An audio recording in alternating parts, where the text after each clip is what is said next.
कांड, वोट चोरी वाले एटम बम के चक्कर में पूरा गांधी परिवार फंस गया क्या? राहुल के वोट चोरी वाले दावे की पाठशाला में सबसे बड़ी पड़ताल, वो सबूत जो पूरा सच सामने ले आए। इधर चुनाव आयोग के चैलेंज से भागते राहुल गांधी, उधर अमित शाह ने क्या कहकर धप्पा कर दिया। और राहुल का खुलासा अगर सच्चा है तो वो रिपोर्ट लाया हूं जो पूछ रही कि रायबरेली में राहुल सोनिया वोट चोरी करके जीते हैं क्या, आज आपको देखना चाहिए। राहुल गांधी ने कल बातें तो बहुत बड़ी बड़ी की, वोट चोरी के आरोप लगाए, इलेक्शन कमीशन को धमका भी दिया, यह भी कहा था कि इलेक्शन कमीशन और बीजेपी मिले हुए हैं। आज इससे एक कदम आगे जाकर राहुल गांधी ने कह दिया कि नरेंद्र मोदी तो चोरी से देश के प्रधानमंत्री बने। लेकिन नरेंद्र मोदी को कोसने, इलेक्शन कमीशन को धमकाने की जगह राहुल गांधी काम की जो बात करनी चाहिए थी वो तो कर नहीं रहे। 24 घंटे हो गए, इलेक्शन कमीशन ने उनसे कहा था कि जो आरोप लगा रहे हो उस पर हलफनामा देकर साइन कर दो कि भाई डॉक्यूमेंटेड प्रूफ हो जाएगा कि भाई आप शपथ पत्र दे रहे हो कि मैं जो कह रहा हूं मैं उसके साथ स्टैंड करता हूं, जो कह रहा हूं सच कह रहा हूं। लेकिन राहुल गांधी से इतना नहीं हो पा रहा। अगर राहुल गांधी ये कह रहे हैं कि उन्होंने कागज दिखाकर नरेंद्र मोदी और इलेक्शन कमीशन पर एटम बम फोड़ दिया, तो फिर एक साइन करके हलफनामा देने से घबरा क्यों रहे? क्या राहुल गांधी जो आरोप लगा रहे हैं उन पर उन्हें ही यकीन नहीं है? भाई यकीन होगा तो कोई भी आदमी शपथ पत्र दे देगा, यहां साइन करता हूं, मैं कॉन्फिडेंट हूं चोरी हुई है। और नहीं तो फिर नरेंद्र मोदी के खिलाफ माहौल बनाने के लिए कोई स्टंटबाजी कर रहे हैं वो, क्योंकि राहुल गांधी प्रेस कॉन्फ्रेंस में कथित सबूत दिखा रहे हैं, बेंगलुरु में रैली करके बोल रहे हैं, लेकिन अपनी शिकायत लेकर चुनाव आयोग के पास नहीं जा रहे। क्या एजेंडा सिर्फ यही है कि इलेक्शन कमीशन को बदनाम कर दो, नरेंद्र मोदी की लगातार जीत पर संदेह पैदा कर दो, देश की जनता को भ्रम में डाल दो, नीयत पर सवाल खड़े कर दो? और इसलिए इलेक्शन कमीशन ने राहुल गांधी से पूछ लिया है कि अगर राहुल गांधी ये मानते हैं कि उनके आरोप सही हैं तो उन्हें शपथ पत्र साइन करने में दिक्कत क्या है? अगर राहुल गांधी शपथ पत्र पर साइन करके सबूत नहीं देते हैं तो इसका मतलब उन्हें खुद ही अपने आरोपों पर भरोसा नहीं है। और अगर राहुल गांधी ऐसा नहीं करते हैं तो उन्हें देश से माफी मांगनी चाहिए, यह चुनाव आयोग कह रहा है। यानी इलेक्शन कमीशन ने साफ कह दिया है कि राहुल गांधी के पास दो ही रास्ते हैं, या तो साइन करके हलफनामा दो, फिर उस पर जांच कराएं, अगर गलत निकलेगा तो कोर्ट ले जाएं आपको, या फिर देश से माफी मांगो कि नहीं भाई मैं अपने दावे पर भरोसे पर मुझे खुद ही भरोसा नहीं, मैं माफी मांगता हूं। इस तरह से आरोप लगाकर भाग जाने वाली पॉलिटिक्स नहीं चलेगी। राहुल गांधी इस पर कोई सीधा जवाब नहीं दे रहे, वो इधर उधर की बात कर रहे हैं, क्योंकि सबको पता है कि राहुल गांधी जिन सबूतों को एटम बम मान रहे हैं वो सबूतों वाला एटम बम खुद उनके हाथ में फट गया। राहुल गांधी खुद एक्सपोज हो गए, वोट चोरी के कथित सबूतों का सच सामने आ गया है। राहुल गांधी ने कल प्रेस कॉन्फ्रेंस करके जो आरोप लगाए थे, जिन वोटर्स का नाम लिया था, जिन वोटर्स की तस्वीरें दिखाई थी, जिस एक पते पर 80 वोटर्स के रहने की बात कही थी, उन सभी आरोपों की पड़ताल हुई तो परतें खुल गई, सारी पोल खुल गई। लेकिन राहुल गांधी को इससे कहां कोई मतलब दिखता है। उन्हें तो नरेंद्र मोदी के खिलाफ यही पता है कि भाई बोलते जाओ, पॉलिटिक्स करते जाओ। इसलिए राहुल गांधी ने नरेंद्र मोदी के खिलाफ इस लड़ाई में इंडी गठबंधन को भी जोड़ लिया। कल राहुल गांधी ने इंडी गठबंधन के नेताओं को डिनर पे बुलाया, वोट चोरी के कथित सबूत दिखाए उन्हें खाना खिलाते खिलाते। यानी अब आने वाले दिनों में इस मुद्दे पर और भयंकर घमासान हो सकता है। इस बीच आज वोट चोरी के आरोपों को लेकर गृह मंत्री अमित शाह भी राहुल गांधी से भिड़ गए। अमित शाह ने राहुल गांधी को क्या कहा, राहुल गांधी ने आज कौन से नए आरोप लगाए, राहुल गांधी के आरोपों के फैक्ट चेक जब हमने पाठशाला में किए तो क्या निकला, राहुल गांधी की रायबरेली में क्या निकल गया है वोटर लिस्ट में, जो यह सवाल पूछने पर मजबूर कर रहा है कि गांधी परिवार रायबरेली में चोरी से चुनाव जीतता है क्या। सारी बड़ी पड़ताल आपको दिखाऊंगा और सब कुछ फैक्ट के साथ बताऊंगा, लेकिन पहले जो घमासान मचा है उसकी एक झलक देखिए।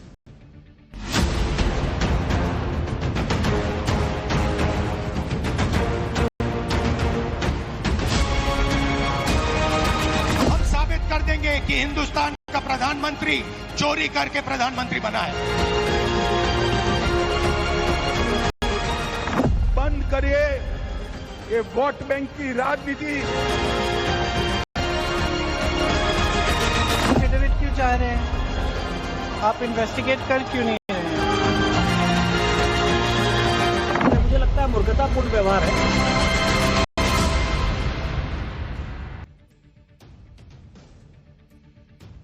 राहुल गांधी ने कल इलेक्शन कमीशन पर जो आरोप लगाए उसमें आज वो एक कदम आगे बढ़कर नरेंद्र मोदी तक पहुंच गए। कल राहुल गांधी ने प्रेस कॉन्फ्रेंस की थी, आज वो बेंगलुरु में रैली करने पहुंच गए और उसी रैली में ये कहने लगे कि नरेंद्र मोदी तो वोट चोरी करके प्रधानमंत्री बने। इसमें भी राहुल गांधी ने लॉजिक ये दिया कि लोकसभा में 25 सीटें ऐसी थी जो बीजेपी 35,000 से कम वोटों के अंतर से जीती। ये 25 सीटें बीजेपी ने न जीती होती तो नरेंद्र मोदी प्रधानमंत्री ना होते।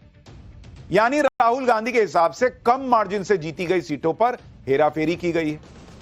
लेकिन उनका एक बेसिक लॉजिक यहीं पे ध्वस्त हो जाता है कि नरेंद्र मोदी और इलेक्शन कमीशन मिलकर अगर हेराफेरी करते हैं तो अपनी सीटें 240 क्यों रखी? 260, 270, 272 तो कम से कम क्रॉस कर लेते। 240 क्यों किए? मजा करने के लिए कि नहीं, थोड़ा थ्रिल होना चाहिए लाइफ में। लेकिन कम मार्जिन से कई सीटों को जीतने की अगर बात यह दिखाती है कि धांधली हुई है, तो भाई कम मार्जिन से तो कई सीटें कांग्रेस ने भी जीती थी। क्या उसमें भी हेराफेरी हुई थी? इन सीटों के बारे में आगे आपको बताऊंगा। पहले सुन लीजिए कि राहुल गांधी अपने आरोपों को सही साबित करने के लिए क्या क्या ऊटपटांग लॉजिक देने पर आ गए हैं। फिर मैं आपको फैक्ट्स और सच बताऊंगा, क्योंकि यह मामला बीजेपी कांग्रेस का नहीं रह गया बॉस। यह देश की जो लोकतांत्रिक व्यवस्था है, राहुल गांधी उसमें गड्ढा कर रहे हैं, उसको खोद दे रहे हैं कि लोग चुनाव पर विश्वास करना भूल जाएं। पहले ईवीएम वाला नहीं चला, अब ये नया लाएं, और इसलिए आपको फैक्ट देखने चाहिए। पहले राहुल गांधी को सुनिए। याद रखिए, नरेंद्र मोदी 25 सीट की मार्जिन से प्रधानमंत्री हैं। एक सीट हमने दिखा दी कि चोरी हुई है। 25 सीट वो 35,000 या कम वोटों से जीते हैं। अगर हमें इलेक्ट्रॉनिक डेटा मिल जाए, हम साबित कर देंगे कि हिंदुस्तान का प्रधानमंत्री चोरी करके प्रधानमंत्री बना है। राहुल गांधी का बेसिक लॉजिक जो है ना, उसको पकड़ते चलिए और फैक्ट समझते चलिए। कह रहे हैं कम मार्जिन है तो वोटों में धांधली होगी। ये राहुल गांधी कौन सा नया फॉर्मूला निकाल कर लाएगा? लेकिन अगर चलिए थोड़ी देर के लिए, अब इतनी मेहनत की है 6 महीने और कुछ लाए हैं निकाल के, एटम बम बता रहे हैं, तो एटम बम का हरा तार, नीला तार, कोई तार जो फिल्मों में बम का काटते हैं वैसे काटने के लिए फैक्ट होना चाहिए ना, कैंची होनी चाहिए फैक्ट की। तो अगर थोड़ी देर के लिए राहुल गांधी के आरोप को सच मान लिया जाए तो राहुल गांधी बॉस अपने आरोप में फंस जाएंगे। क्योंकि साल 2009 के लोकसभा चुनाव को देखें तो राहुल गांधी की यूपीए सरकार सत्ता में थी। उस चुनाव में 2009 की बात कर रहा हूं, 54 सीटें ऐसी थीं जो 10,000 के भी कम अंतर से जीती गई और इनमें से 21 सीट कांग्रेस जीती थी, 17 सीट बीजेपी जीती थी। यानी चुनाव बहुत कम मार्जिन से जीते जाते रहे हैं। अगर कम मार्जिन से जीत का मतलब होता है चुनाव में धांधली होना, तो क्या 2009 में कांग्रेस पार्टी जो सत्ता में थी वो धांधली कर रही थी? क्या मतलब हुआ भाई कि कम मार्जिन से जीते तो वोट चोरी हो गया? खुद 2024 के चुनाव में कांग्रेस के कई नेता बहुत कम मार्जिन से जीते थे। जैसे केरल की आटिंगल लोकसभा सीट से कांग्रेस के अदूर प्रकाश मात्र 684 वोट से जीते थे। 684, 1000 वोट से भी का भी अंतर नहीं था। चूंकि वो कांग्रेस के कैंडिडेट थे तो वो वोट चोरी नहीं मानी जाएगी, या मानी जाएगी? राहुल गांधी बताएं। कांग्रेस के मनीष तिवारी चंडीगढ़ लोकसभा सीट से मात्र 2504 वोट के अंतर से जीते। तो क्या कोई धांधली करके जीते क्या? लक्षद्वीप से कांग्रेस के मोहम्मद हमदुल्लाह सईद सिर्फ 2647 वोट से जीते। इस पर राहुल गांधी क्या कहेंगे? वहां वोटों की चोरी करवाई थी इन्होंने। पंजाब की फिरोजपुर लोकसभा सीट से कांग्रेस के शेर सिंह घुबाया 3242 वोट से जीते थे। यह जीत नहीं काउंट होगी क्योंकि 3000 वोट का अंतर है। राहुल गांधी तो 25,000, 35,000 वोट के मार्जिन को कह दे रहे हैं कि ये कोई मार्जिन हुआ, इसका मतलब धांधली हुई है। तो ये 2600, 500 और 2500 इतने मार्जिन को क्या कहेंगे? फिर राहुल गांधी क्लोज मार्जिन से मिली हार को धांधली बताने लगते हैं। इसी फॉर्मूले से उन्होंने हरियाणा में हुए 2024 के विधानसभा चुनाव को लेकर दावा किया था कि वहां भी वोट चोरी हुई, क्योंकि कांग्रेस 8 सीटें सिर्फ 22,789 वोट से हार गई थी। लेकिन यहां भी अगर तर्क यह है कि कम मार्जिन से हार गए तो भाई यहां पे घपला हुआ, तो राहुल गांधी को हिमाचल का उदाहरण देखना चाहिए। हिमाचल प्रदेश में उनकी पार्टी सत्ता में है। हिमाचल में कांग्रेस भी सरकार बनाई लेकिन क्लोज मार्जिन से बनी। मैं आपको हिमाचल प्रदेश का उदाहरण देता हूं, जरा इसको देखिए और समझिए कि राहुल गांधी जो कह रहे हैं, क्या अगर उसका कोई सिर पैर होता तो हिमाचल प्रदेश में जहां पर कांग्रेस की सरकार है, उस हिमाचल प्रदेश में क्या हुआ था, इसको आपको समझना चाहिए। 2022 का विधानसभा चुनाव आपको बता रहा हूं, 2022। कुल सीट कितनी है हिमाचल में? कुल सीट हिमाचल प्रदेश में है 68। कांग्रेस को कितनी मिली? कांग्रेस को मिली 40। और कुल वोट कितने मिले कांग्रेस को? कुल वोट अगर आप देखिएगा, कांग्रेस को कितने मिले भाई? कांग्रेस को मिले 18,52,504 वोट। ठीक है, ये कांग्रेस को वोट मिले। बीजेपी को कितनी सीट मिली भाई? बीजेपी को सीट मिली 25। ठीक है, और बीजेपी को वोट कितने मिले? 18,14,000 और 530 वोट ये बीजेपी को मिले। कुल वोट का अंतर कितना है? कुल वोट का अंतर अगर आप देखिएगा बीजेपी और कांग्रेस के बीच में हिमाचल प्रदेश के अंदर 37,974 वोट का अंतर है। मात्र 37,974 वोट से कांग्रेस को 15 सीट ज्यादा आई बॉस। तो क्या राहुल गांधी के लॉजिक के हिसाब से अगर हरियाणा में 22,000 24,000 वोट का अंतर था तो बीजेपी सरकार कैसे बना ले गई? वोट चोरी हो गया तो हिमाचल में कांग्रेस ने वोट चोरी किया है क्या भाई? 37,974 वोट से बीजेपी पीछे रही और 15 सीट हार गई। तो राहुल गांधी के लॉजिक के हिसाब से तो वहां वोट की चोरी हुई होगी हरियाणा की तरह। लेकिन ऐसा लगता है कि ऐसे लॉजिक से राहुल गांधी और कांग्रेस का कोई लेना देना नहीं। वो तो अपनी उसी स्क्रिप्ट पर चल रहे हैं जो बार बार रिपीट करते हैं, जैसे अडानी अंबानी बोलते रहो, अडानी अंबानी बोलते रहो, राफेल में चोरी हुई बोलते रहो बोलते रहो। राहुल गांधी को लगता है कि बिना फैक्ट के बार बार बोल देने से लोगों के कान में बात जाएगी और मन में घुस जाएगी। ऐसा हो नहीं रहा है। जैसे आज राहुल गांधी ने चुनाव आयोग से 5 सवाल पूछे। विपक्ष को डिजिटल वोटर लिस्ट क्यों नहीं मिल रही है? क्या छिपा रहे हो? सीसीटीवी और वीडियो सबूत मिटाए जा रहे हैं, क्यों? किसके कहने पर? फर्जी वोटिंग और वोटर लिस्ट में गड़बड़ी की गई, क्यों? विपक्षी नेताओं को धमकाना डराना क्यों? साफ साफ बताओ, क्या ईसीआई अब बीजेपी का एजेंट बन चुका है? राहुल गांधी ने 5 सवाल पूछे। इन पांचों का आपको फैक्ट से जवाब दूंगा, लेकिन पहले सुनिए एक बार राहुल गांधी। सबसे महत्वपूर्ण बात यह है कि इलेक्शन कमीशन डिजिटल डेटा नहीं देता है, फिजिकल डेटा देता है। मतलब लाखों कागज में वोटर लिस्ट दे देगा, मगर डिजिटल वोटर लिस्ट किसी को कभी नहीं देता। क्यों नहीं देता? कारण क्या है? कारण है कि अगर डिजिटल डेटा मिल जाए तो इलेक्शन कमीशन की सच्चाई पूरे देश को पता लग जाए। राहुल गांधी ने आज चुनाव आयोग पर जो सवाल उठाए उसमें सबसे पहला सवाल यह था कि चुनाव आयोग उन्हें डिजिटल वोटर लिस्ट क्यों नहीं दे रहा है। आज चुनाव आयोग ने इसका जवाब भी दिया। चुनाव आयोग ने कहा कि राहुल गांधी वही आरोप दोहरा रहे हैं जो उनके नेता कमलनाथ साल 2018 में लगा चुके हैं और उस आरोप को लेकर वो सुप्रीम कोर्ट जा चुके हैं। चुनाव आयोग ने कहा कि साल 2018 में भी उन्होंने सुप्रीम कोर्ट को गुमराह करने की कोशिश की थी। कमलनाथ ने सुप्रीम कोर्ट में प्राइवेट वेबसाइट का डेटा दिखाकर आरोप लगाया गया था कि इलेक्टोरल रोल में एक ही चेहरा 36 वोटर्स के नाम पर दिख रहा है, जबकि यह सच ये था कि यह गलती 4 महीने पहले ही ठीक की जा चुकी थी और उसकी कॉपी पार्टी को ऑलरेडी दी गई थी। लेकिन इसी आधार पर इलेक्टोरल रोल को सर्चेबल पीडीएफ फॉर्मेट में मांगा गया था। लेकिन खुद सुप्रीम कोर्ट ने कांग्रेस नेता कमलनाथ की अर्जी खारिज कर दी थी। पाठशाला में भी हम आपको यह बता चुके हैं कि कमलनाथ की याचिका पर सुनवाई करते हुए सुप्रीम कोर्ट ने भी यह माना था कि चुनाव आयोग ने इलेक्शन मैनुअल के मुताबिक डेटा दिया है। चुनाव आयोग ने इलेक्टोरल रोल्स को इमेज पीडीएफ फॉर्मेट में पब्लिक डोमेन में डाला है। कोर्ट ने तब कहा था कि अगर पॉलिटिकल पार्टी को सर्चेबल फॉर्मेट्स में लिस्ट चाहिए तो वो इसे कन्वर्ट कर सकते हैं, लेकिन उसके लिए एफर्ट करने पड़े। यही वजह है कि अब चुनाव आयोग ने कहा है कि राहुल गांधी सुप्रीम कोर्ट के फैसले का भी सम्मान नहीं कर रहे।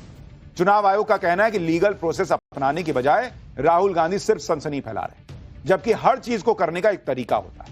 राहुल गांधी उसे फॉलो ही नहीं कर रहे। राहुल गांधी को या तो शपथ पत्र देना चाहिए या फिर देश से माफी मांगनी चाहिए। लेकिन राहुल गांधी अपनी बात पर अड़े हुए हैं, जैसा वो हर बार करते हैं। उल्टे वो चुनाव आयोग को धमकाने में लग गए। एक बार राहुल गांधी की वो बात सुनिए, फिर सीसीटीवी फुटेज को लेकर जो राहुल गांधी आरोप लगा रहे हैं उसका सच बताता हूं।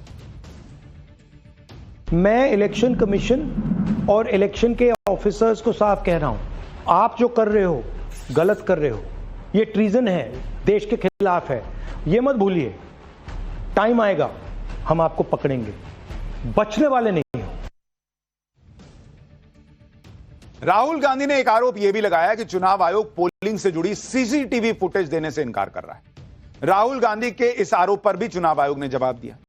चुनाव आयोग ने बताया कि किसी भी तरह की आशंका होने पर कोई भी कैंडिडेट 45 दिन के अंदर संबंधित हाईकोर्ट में इलेक्शन पिटीशन दायर कर सकता है। यह नियम है। अगर कोई इलेक्शन पिटीशन फाइल होती है तो उस सीट से जुड़ी सीसीटीवी फुटेज को सिक्योर करके रख लिया जाता है। ऐसा नहीं होने पर सीसीटीवी फुटेज को सिक्योर करने का कोई उद्देश्य नहीं। भाई आपको कोई गलती 45 दिन में नहीं दिख रही है तो सालों साल थोड़ी सीसीटीवी फुटेज सिक्योर करके रखा जाएगा। इससे सिर्फ वोटर्स की प्राइवेसी के उल्लंघन का खतरा रहता है। आगे चुनाव आयोग ने उदाहरण देते हुए यह भी बताया कि अगर 1 लाख पोलिंग स्टेशंस की सीसीटीवी फुटेज को रिव्यू किया जाए तो इसमें 1 लाख दिन लग जाएंगे, यानी करीब 273 साल लग जाएंगे और कोई कानूनी नतीजा भी संभव नहीं।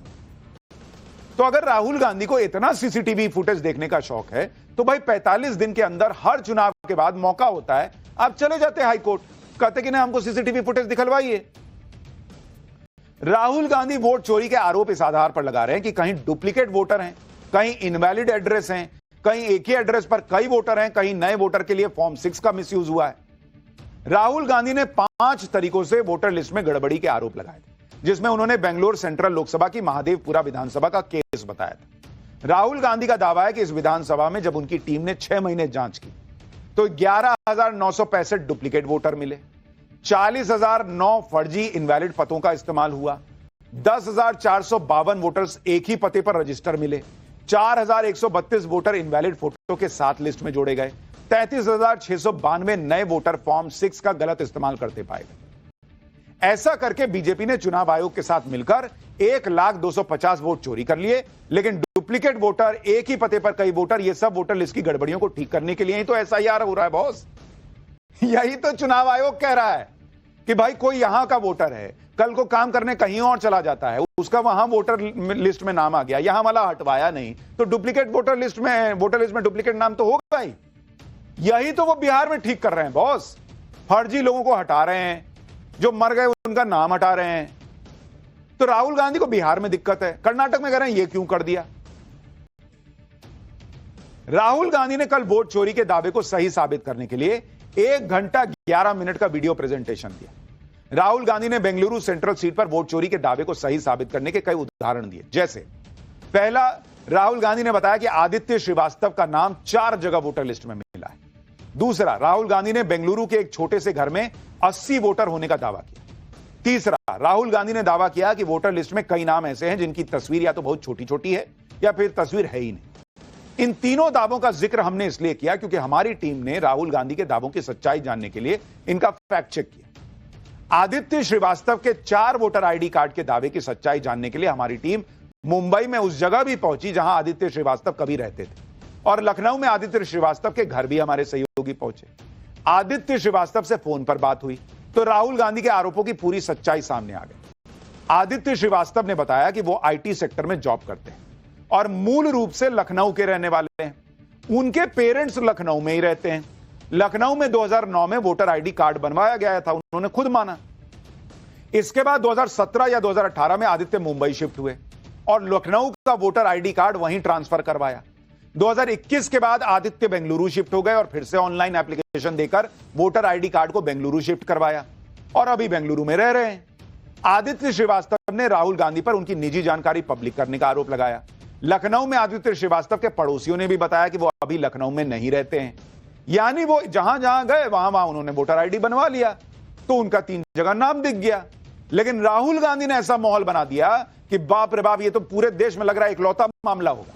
कितने ही लोग ये देखने के बाद खुद कह रहे हैं कि भाई हमारा भी वहां का था, हम यहां के अपना बनवा लिए, उसके बाद वो हटाए नहीं हटवाए पता नहीं, याद नहीं हटाए कि नहीं हटाए।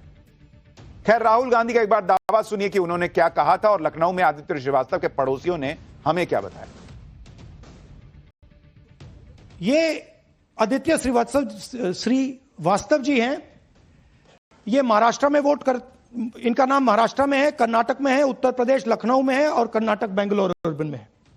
4 बार आता है, same photo same address. Uncle, आप जानते होंगे श्रीवास्तव फैमिली को, ये लोग कब से यहाँ पे रह रहे हैं? यहाँ तो ये मुझसे पहले से रह रहे हैं। मैं आया हूँ यहाँ 2000 में, और ये इन्होंने हमसे पहले थोड़ा बनवा लिया था। अच्छा अच्छा, तो अभी कौन कौन रहता है इनके घर में? अब इस समय तो मेरी समझ में उनकी मिसेज ही रह गई थी, वो तो एक्सपायर हो गए भी 1 महीना पहले। अच्छा, हाँ, और जो आदित्य का नाम है, आदित्य हैं, वो कहाँ रहते हैं? वो अब मुझे इस समय पता नहीं बंगलौर में है या कहाँ है, यही सब सुनते रहते हैं। कहीं बच्चों से आजकल कहीं किसी की मुलाकात होती है? लेकिन लखनऊ में नहीं रहते हैं वो? ना लखनऊ में नहीं, ही इज एम्प्लॉयड सब। यानी सीधा सीधा केस ये दिख रहा है कि कोई आदमी काम के लिए इधर से उधर शिफ्ट हुआ, उसने अपना वोटर आईडी वहां भी बनवा लिया, यहां हटा या नहीं हटा उसने ध्यान नहीं दिया। राहुल गांधी ने यह भी आरोप लगाया कि एक घर में 80-80 वोटर्स मिल गए, लेकिन बेंगलुरु के इस घर के मकान मालिक ने राहुल गांधी के दावों को झूठा बताया। कहा कि इस मकान में अलग अलग समय में रहने वाले किराएदारों ने अपना वोटर आईडी कार्ड बनवाया, जो अब वहां से चले गए, जिनमें से कोई गार्ड की नौकरी करता था, कोई दूसरी नौकरी करता था, वहां से चला गया। राहुल गांधी ने इस घर को लेकर क्या दावा किया और घर के मालिक और इस घर में अभी रहने वाले किराएदार क्या बता रहे हैं, आप भी सुनिए। सिंगल बेडरूम का घर है, 80 वोटर रह रहे हैं उसमें, दिखाइए, जूम इन कीजिए। अलग अलग नाम, अलग अलग परिवार, और जब हम वहां जाते हैं हमें बताया जाता है यहां पे 80 लोग नहीं रहते, यहां पे ये लोग हैं ही नहीं, कोई नहीं जानता इनको। इलेक्शन कमीशन के मुताबिक ये सब लोग इस घर में रहते हैं, और जब हम वहां जाते हैं एक भी नाम नहीं मिलता, और वहां के लोग कहते नहीं ऐसे इन लोगों को हम नहीं जानते। बूथ नंबर 366, थोड़ा इसमें जूम इन करो, 46 voters, all from different families, living in a single bedroom house, and when we go there they don't exist. Zoom out. So that's a single bedroom, 46 voters living there. Same thing there, 80 voters living there. We are at the house number 35 at Munirapi Garden at Mahadevapura Assembly constituency, where Rahul Gandhi has alleged that in this 10 by 15 square feet house belongs to Jairam Reddy, who is Rahul Gandhi has alleged is a BJP worker, and they claims that 80 voters have been listed from this particular property. तो अभी क्या आप जो राहुल गांधी ने allegation किया उसके बारे में क्या कहना चाहेंगे? मैं जो झूठ बोल रहा, वो झूठ बोल रहे हैं। जो झूठ बोल रहा। एड्रेस दिया है उन्होंने, एड्रेस दिया है। इलेक्शन के टाइम पे क्या हुआ? इल्ला आप डिनाई कर रहे हैं पूरा? इल्ला। So there you see Mr. Jairam Reddy, he claims that he though votes for BJP but is not a BJP party worker. फिर आपका नाम क्या है सर? मेरा नाम दीपंकर सरकार। दीपंकर सरकार। ये आप कब से यहाँ पे रह रहे हैं? मैं 1 महीना हुआ इधर आया। क्या काम करते हैं आप? डिलीवरी। राहुल गांधी ने जो बोला सुना आपने? हाँ, मैं तो सुना, कल से तो पता चला ऐसा। फिर क्या हुआ, आपको क्या लग रहा है इसके बारे में?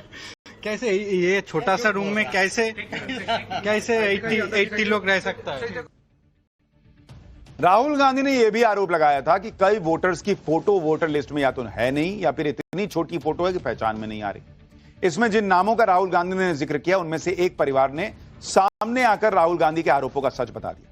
यह तस्वीर उसी परिवार की है जिसने अपने वोटर आईडी कार्ड दिखाए और उनके वोटर आईडी कार्ड में तस्वीर भी बड़ी और क्लियर नजर आ रही। सुनिए ऐसे वोटर्स पर राहुल गांधी ने क्या कहा था और क्या सच सामने आया।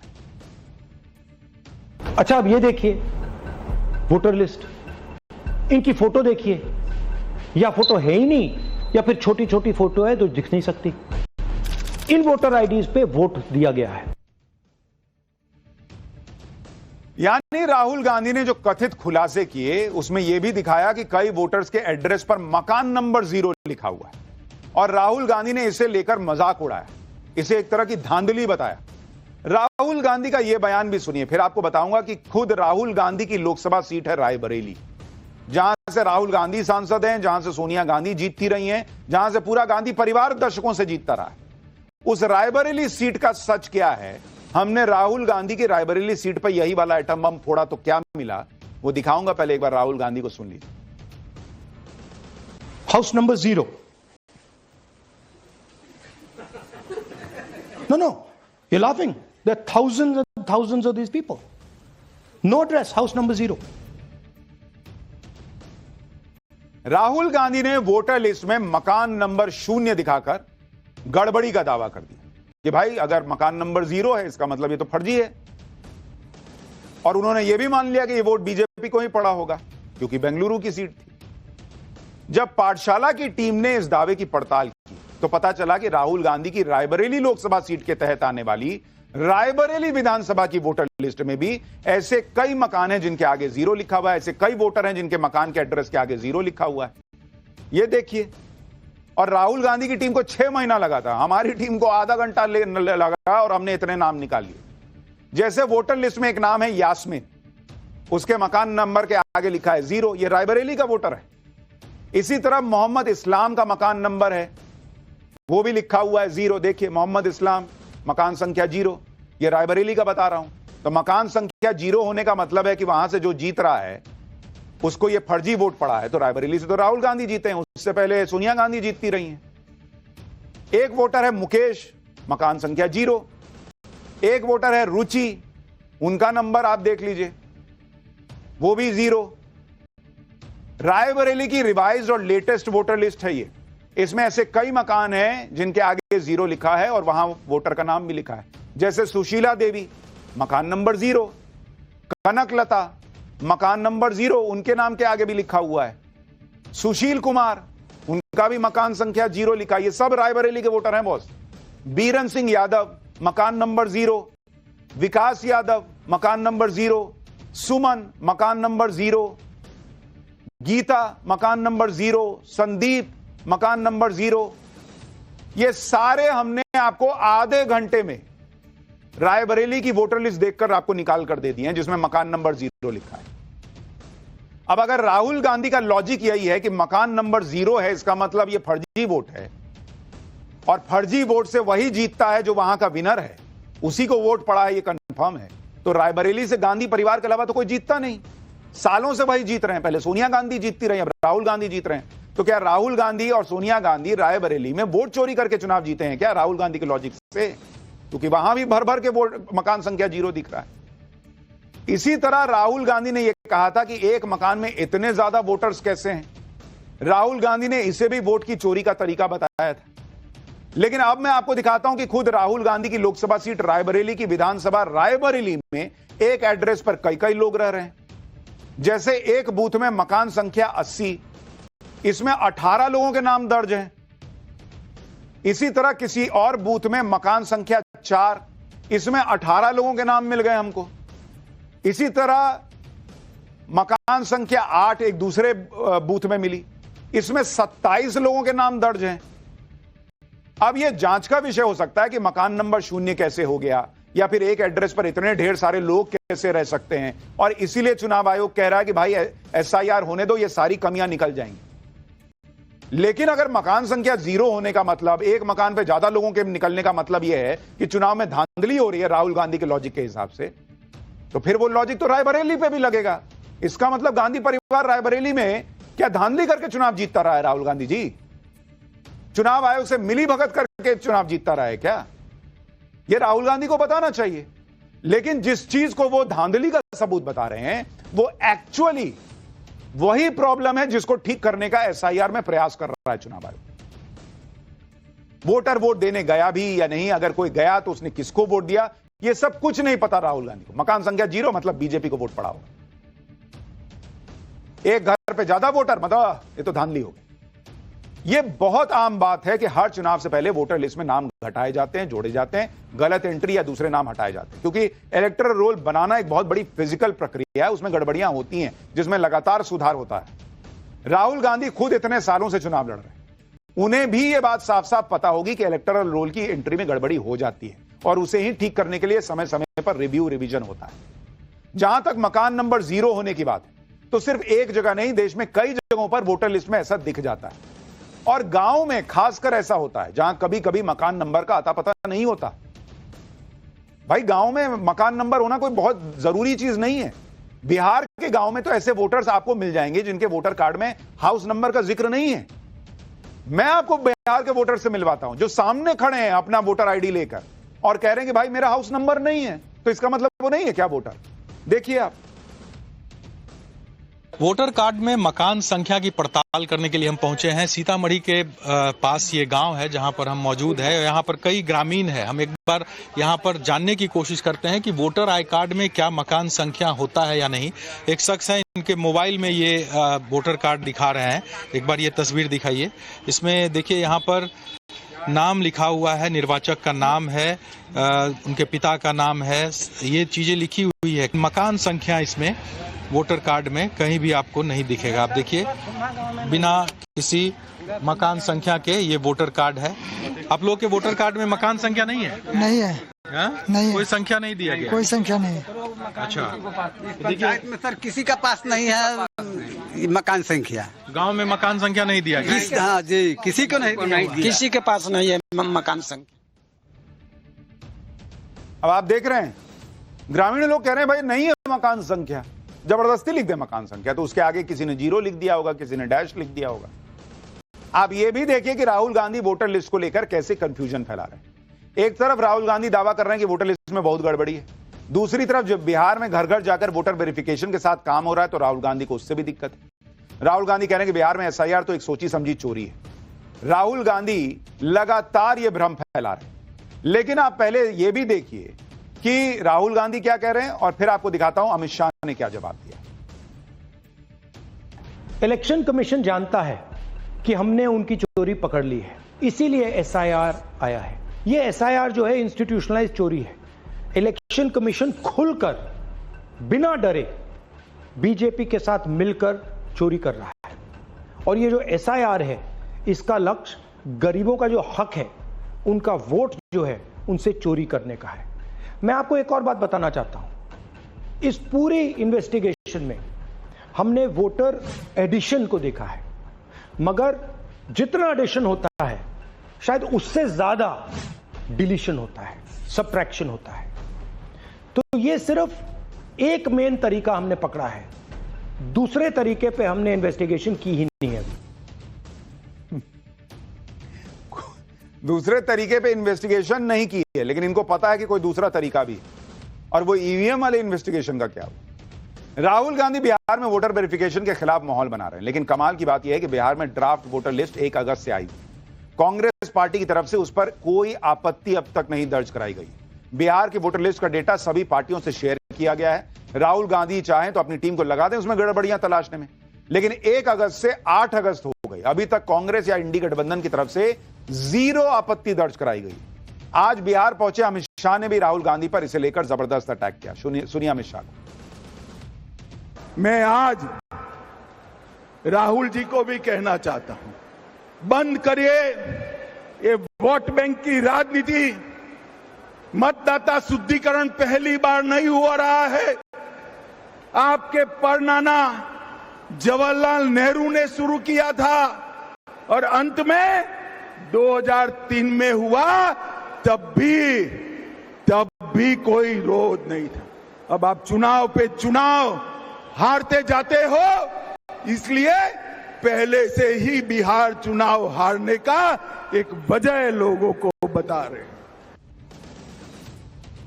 पाठशाला में आपको हमने फैक्ट्स के साथ इसलिए बताया क्योंकि बॉस एक चीज याद रखिए, ये राहुल गांधी और नरेंद्र मोदी की लड़ाई की बात नहीं है बॉस।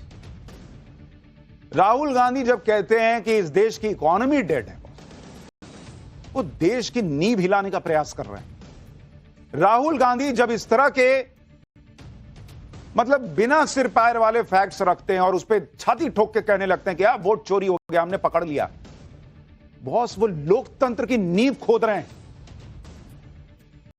आज मोदी पीएम है, कल को कोई और बन जाएगा, शायद राहुल गांधी कभी बन जाए, लेकिन इस तरह से आप नींव हिला देंगे, इस देश को कमजोर करने का प्रयास करेंगे, बॉस हम तो नहीं होने देंगे। पाठशाला फैक्ट होंगे तो हम ताल ठोक के दिखाएंगे कि राहुल गांधी सही कह रहे हैं, लेकिन बॉस आप जो कह रहे हैं उसका फैक्ट रख रहे हैं बॉस, और उसमें दम नहीं दिख रहा, कैसे बोलते हैं?